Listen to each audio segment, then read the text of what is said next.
Assalamualaikum warahmatullahi wabarakatuh. Assalamualaikum warahmatullahi wabarakatuh. Selamat pagi dan eh, semoga kita sehat selalu. Oke, hari ini kita akan masuk ke materi pendidikan kewirausahaan ya. Materi lanjutannya itu masih dalam konversi energi. Oke, sebelum dimulai, alangkah baiknya kita berdoa. Berdoa dimulai. Mangga.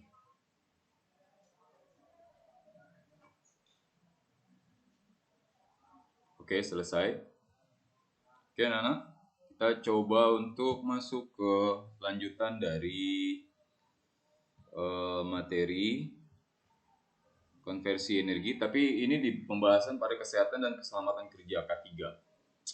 Oke, keamanan ini adalah unsur penunjang yang mendukung terciptanya suasana kerja yang aman, dari material maupun non-material. Dari unsur-unsur penunjang keamanan tersebut itu bersifat material dan material. Material itu hasilnya, sedangkan material itu teorinya gitu ya. Material ini contohnya baju kerja, helm, kacamata, sarung tangan, sepatu. Kalau materialnya itu fungsi dari baju kerja ini untuk apa? Helm, kacamata, sarung tangan, sepatu. Oke, lanjut ke unsur-unsur penunjang keamanan yang bersifat non-material. Contoh, buku petunjuk, penggunaan alat, rambu-rambu dan isyarat bahaya, himbauan-himbauan, petugas keamanan itu masuk dalam non-material. Oke, lanjut. Kalau kita lihat dari K3 tadi, ada namanya kesehatan kerja. Ini adalah kondisi kesehatan yang bertujuan agar masyarakat pekerja memperoleh derajat kesehatan setinggi-tingginya. Jasmani, rohani, sosialnya ya, hubungan baiknya, terus pengobatan terhadap misalnya ada yang berpenyakit atau kena penyakit, gangguan kesehatan, disebabkan oleh pekerjaan dan lingkungan, maupun penyakit umum lainnya. Itu untuk kesehatan kerja. Terus kita lihat lagi dari pelaksanaan K3, ini salah satu bentuk upaya untuk menciptakan tempat kerja yang aman, sehat, bebas pencemaran, sehingga mengurangi kecelakaan kerja dan penyakit, yang akhirnya dapat meningkatkan efisiensi dan produktivitas kerja. Oke, lanjut. Semua tenaga kerja dalam lingkungan kerja memperhatikan hal-hal yang harus diperhatikan ya. Kembangkan sikap tanggung jawab harus ada untuk keselamatan diri. Terus kebersihan, kotoran ya, atau material itu juga harus dibiasakan. Logam cincin merupakan pengantar listrik yang baik sehingga tidak digunakan pada saat bekerja pada rangkaian yang berarus listrik. Ya, kalau punya cincin itu jangan dipakai untuk ketika lagi bekerja, apalagi di perusahaan listrik ya. Itu gampang sekali nyetruk kalau lagi ada konsleting. Nah, rambut panjang ini juga harus diikat atau dipotong. Kalau nggak mau dipotong, ya diikat. Jika bekerja pada mesin. Nah, terus kalau peralatan pelindung diri, contohnya kacamata.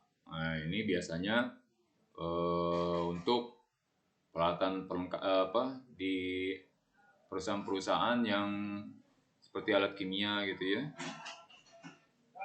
Ini untuk memastikan script yang dapat membahayakan mata. Oke, menggunakan peralatan ini ya. Pelindung telinga, nah itu kalau yang bising-bising. Sarung tangan, kalau yang punya perusahaannya itu perusahaan kimia. Helm, nah helm ini kalau yang perusahaan bangunan. Safety shoes, sepatu, ya. Kalau yang ya bagus nih sepatu, semua juga perusahaan-perusahaan yang lainnya juga memang harus punya sepatu safety ya. Pakaian keselamatan kerja. Nah, air plug. Itu juga termasuk tuh ya. Pakaian keselamatan kerja. Terus masker. apalagi sekarang lagi pandemi ya pasti masker lah. Nah ini kita lihat dari gambarnya ini ada perlindungan, oke? Ini bagus sekali semuanya ini dari boat, sepatu boat ya, terus helm, nah, ini air nih, terus sarung tangan, terus apa lagi tuh banyak ya, oke helm ada, terus kacamata ini ya, nah ini kacamata, oke, nah ini bagian-bagian dari yang untuk safety itu K3. Next. Oke. Oke.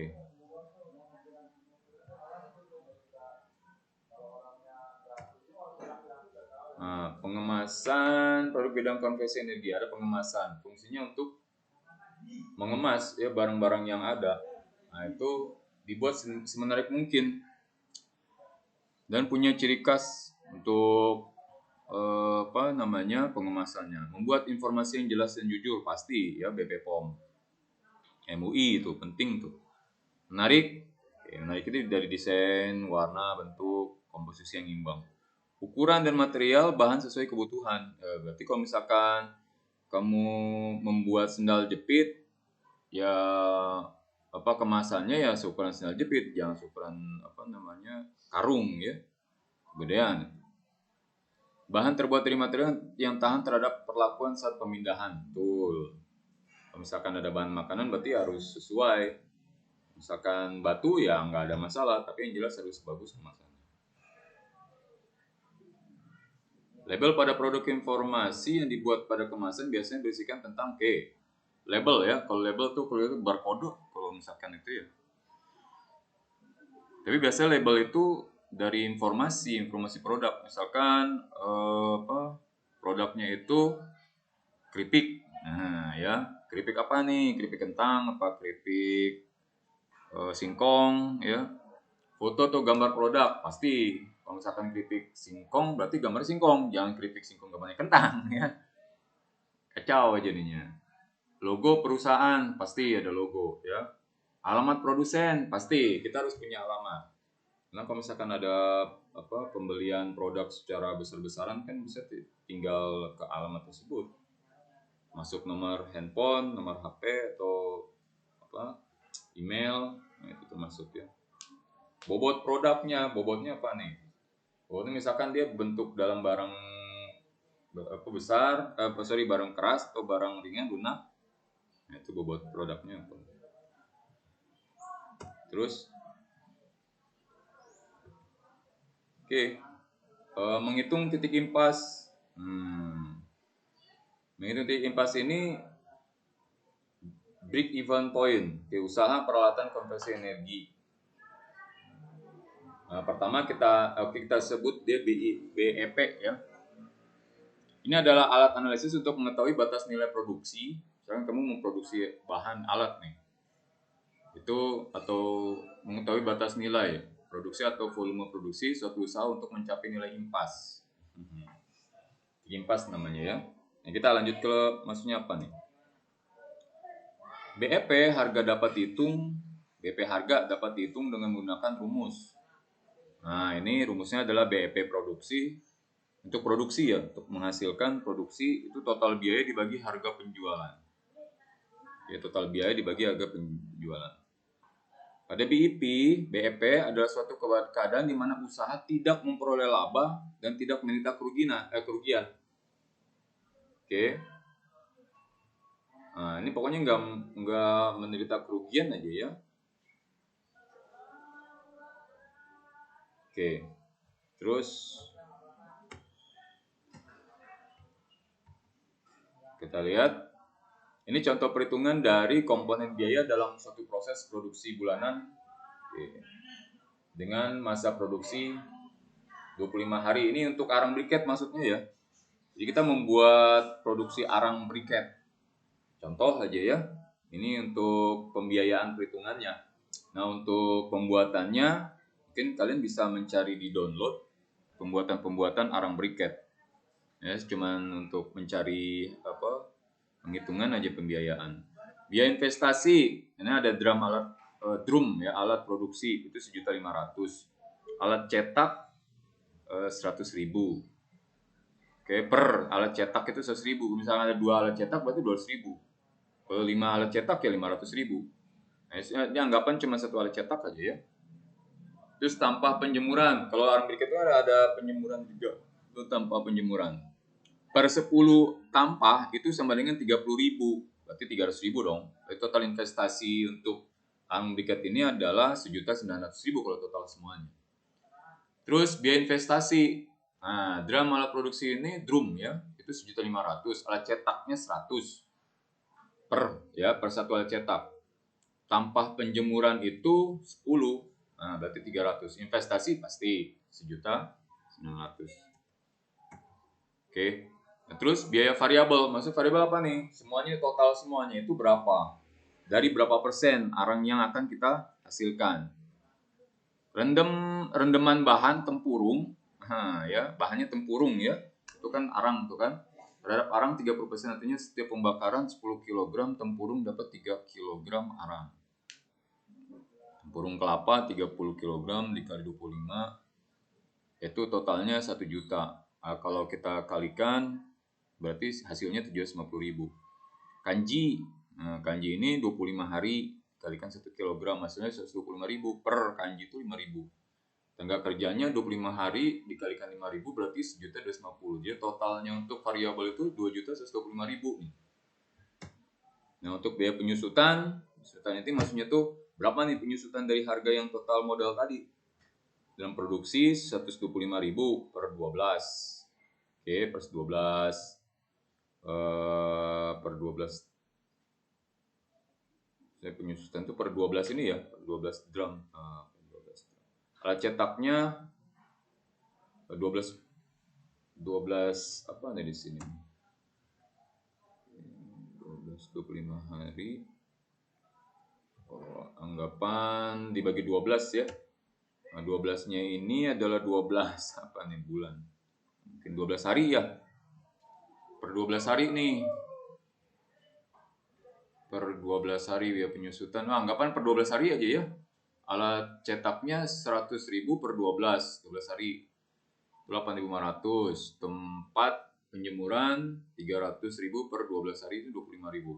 Total biaya tetap adalah 158.000. Ini penyusutnya itu 158.000 per 12 hari ini ya. Per 12 minggu nggak mungkin terlalu panjang karena kan 25 hari kan. Per 12 hari. Oke. Next. Nah, biaya produksi ini modal kerjanya 2.125.000. Nah, penyusutan 158. Jadi total biaya produksi total semua ya. Hasilnya nih 2.283.000. Nah, untuk produksi arang briket, nah ini produksi 10 kg per 25 hari berarti 18.000 kaliin semuanya 4.500.000. Ya, total pendapatan itu 4.500.000. Ya, keuntungan yang akan kita hasilkan total penghasilan dikurang biaya produksi berarti 4.500.000 dikurang 2.283.000. Ini hasilnya 2.217.000 ya. Oke. Sekarang menghitung BP-nya, total biaya per harga penjualan tadi 2.283.000 dibagi 18.000, totalnya tinggal 12.683. Nah, untuk harga, nah kita lihat di sini 2.283.000 dibagi 150 kg. Itu 3.044. Oke. Dari perhitungan BP produksi dan harga diketahui bahwa titik impas ini dicapai ketika produksi arang briket mencapai 126,83 kg atau arang briket sebesar 3.044 per kilogram. Produksi itu dari harga di atas pada tiap kali periode produksi adalah keuntungannya. Oke, ini tugas mandirinya. Mangga silakan cari dan kita tutup dengan baca alhamdulillah. Assalamualaikum warahmatullahi wabarakatuh.